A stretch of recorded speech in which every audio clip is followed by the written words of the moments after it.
বর্ডারে বিজিবিকে পাল ফেলানোর জন্য রাখছেন আপনি, স্বরাষ্ট্র উপদেষ্টা সাহেব।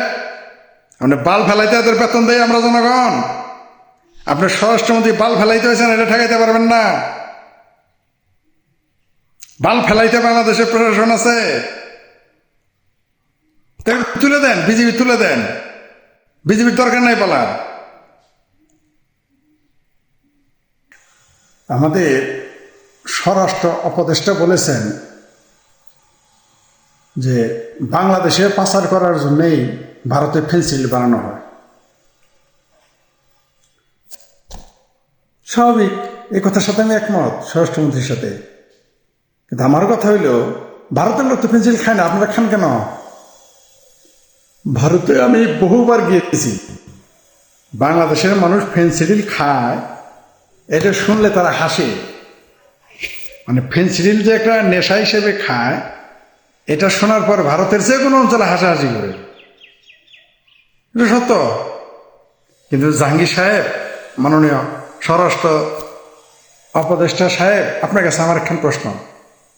আপনি ভারতের ফেন্সিডিলের কথা বললেন যে ভারতের সীমান্তে ফেন্সিডিল বানায় আমাদের বাংলাদেশে পাচার করার, কিন্তু পুরান কথা।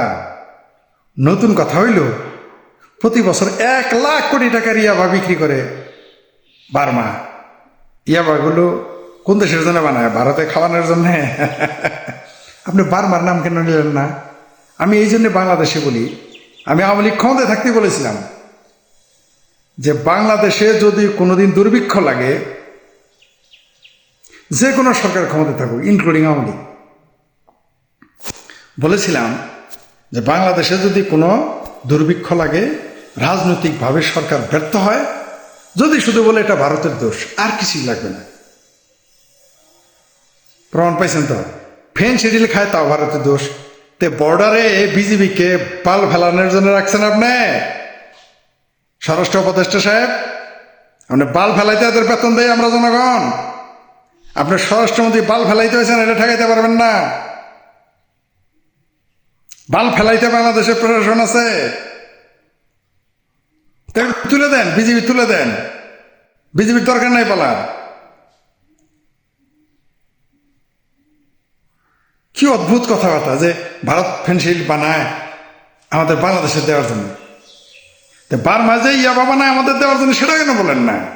ওইটা বললে তো মার্কেট পাবেন না, এটা বললে তো আপনি বাহাবা পাবেন না, এইটা বললে তো আপনি সেল চালায় মৌলবীদের সাথে যায় আপনি বেচতে দিতে পারবেন না, তাই না? আমি এই জন্যই বলি যে মক্কায় যদি কোনোদিন ঠাড়া পড়ে, সেই দিনও বাঙালি মুসলমানরা বলবে, এই তার নেতারা বলবে এর জন্য ভারত দায়ী।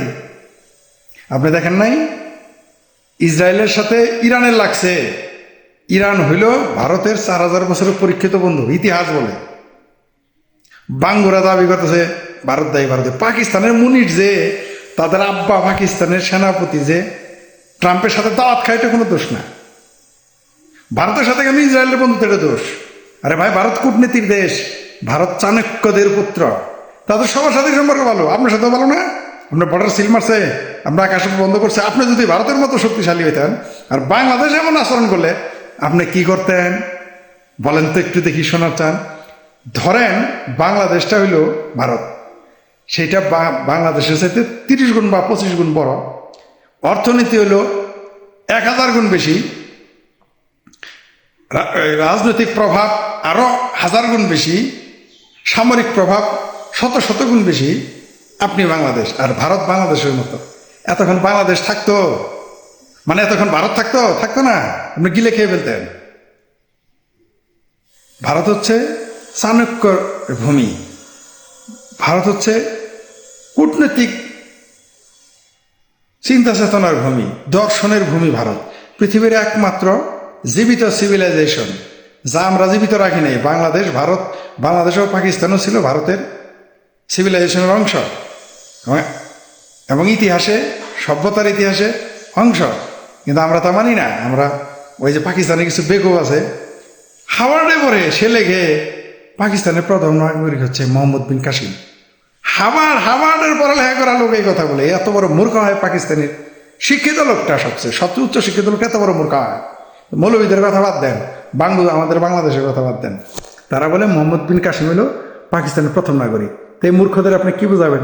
তো এই মূর্খদেরই তো মুরিদ হলো বাংলাদেশের লোকেরা বেশিরভাগ। আপনি কারে কি বোঝাবেন? আচ্ছা, এ তো গেল। জাহাঙ্গীর সাহেব কি বলছে উপদেষ্টা সাহেব? যে ফেন্সিল ভারত বানায় বাংলাদেশের লোকদের খাওয়ানোর জন্য। বারমারিয়া বাকারা বানায়, এটা তিনি বলবেন না, কারণ এটা বলে মার্কেট পাবেন না, লজ্জা পান। বাই চান্স বুকে ব্যথা পাইতে পারে। সব কিছুতেই ভারতের দোষ দিতে হবে। মানে কারো যদি বদবায়ুতেও যদি গন্ধ বেশি হয় বা আওয়াজ বেশি হয়, আপনারা বলে ফেলতে পারেন ভারত দায়ী। সেটা জনগণ খাবে, নিশ্চিত থাকেন আপনি, খাবেই।